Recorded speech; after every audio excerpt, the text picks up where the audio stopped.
اب جو حوالہ ہے کوئی اور مانے یا نہ مانے کہ سیدہ کے گھر پہ حملہ ہوا نہیں ہوا، کوئی انکار کرتا ہے کوئی تسلیم کرتا ہے، لیکن حضرت ابو بکر مان گئے۔ اب یہاں پہ میں اہل سنت کی 1 2 نہیں 10 کتابیں آپ کی خدمت میں پیش کرنا چاہتا ہوں کہ جس میں حضرت ابو بکر کا خود کا اقرار موجود ہے، ان کا پچھتاوا موجود ہے۔ وہ کہتے ہیں کاش میں نے اپنی زندگی میں یہ 3 کام نہ کیے ہوتے، کاش میں نے اپنی زندگی میں یہ 3 کام نہ کیے ہوتے، جن میں ایک کام یہ کہ کاش میں نے فاطمہ زہرا کا دروازہ نہ توڑا ہوتا۔ 10 کتاب اہل سنت کی، کاش میں نے فاطمہ زہرا کا دروازہ نہ توڑا ہوتا، کاش، لیکن انہوں نے توڑا۔ یہ افسوس کر رہے ہیں اس پر۔ رسول اللہ کی شہزادی غضبناک ہو کر ان سے دنیا سے گئی۔ پہلے آپ وہ 10 کتابیں ملاحظہ فرمائیں۔ پہلی کتاب ہے تاریخ تبریز، جلد 2 صفحہ نمبر 205۔ دوسری کتاب ہے مروج الذہب، جلد 2 صفحہ نمبر 236۔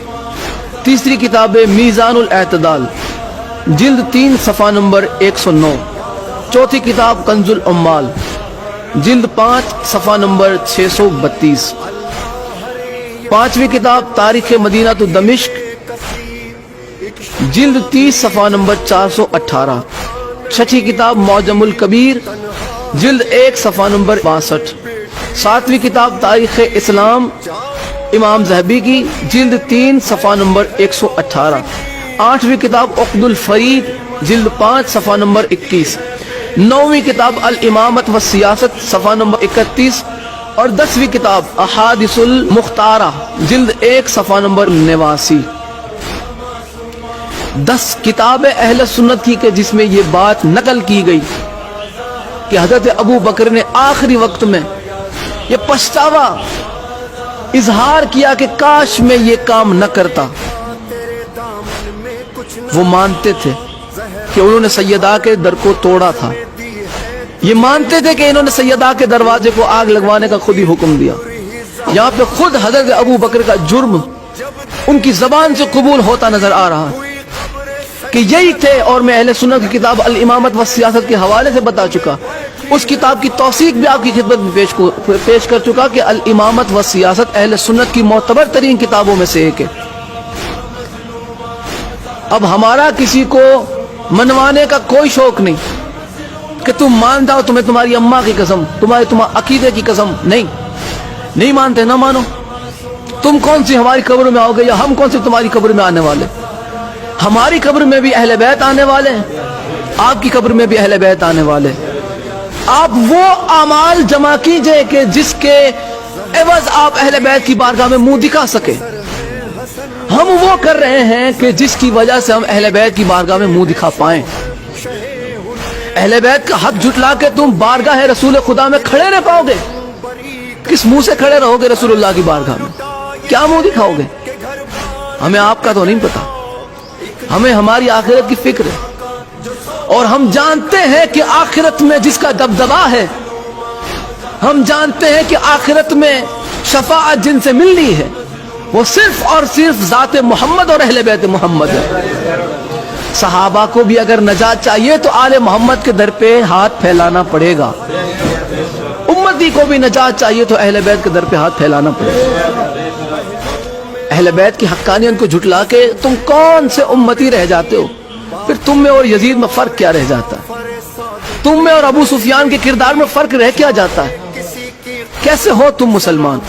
سرکار عمران کو کافر کہہ کے ایسے سینہ چوڑا کر کے چلتے ہو، تم میں اور معاویہ میں فرق کیا ہے؟ تم میں اور ابو سفیان میں فرق کیا ہے؟ تمہارے اسلام سے اسلام کو فائدہ کیا ہوا؟ تمہارے مسلمان ہونے سے اسلام کو فائدہ کیا ہوا جبکہ تم سرکار عمران کو کافر مانتے ہو؟ کون سا فائدہ پہنچاتے ہو تم اسلام کو؟ ایسے مسلمانوں سے اسلام کے کھلم کھلے دشمن اچھے ہیں۔ یہ آستین کے سانپ ہے۔ جس طرح اس زمانے میں اس دور میں آستین کے سانپ ہے، ویسے ہی اس دور میں بھی آستین کے سانپ تھے۔ کہ جنہیں آج بھی مسلمان سانپ ماننے سے انکار کرتا ہے.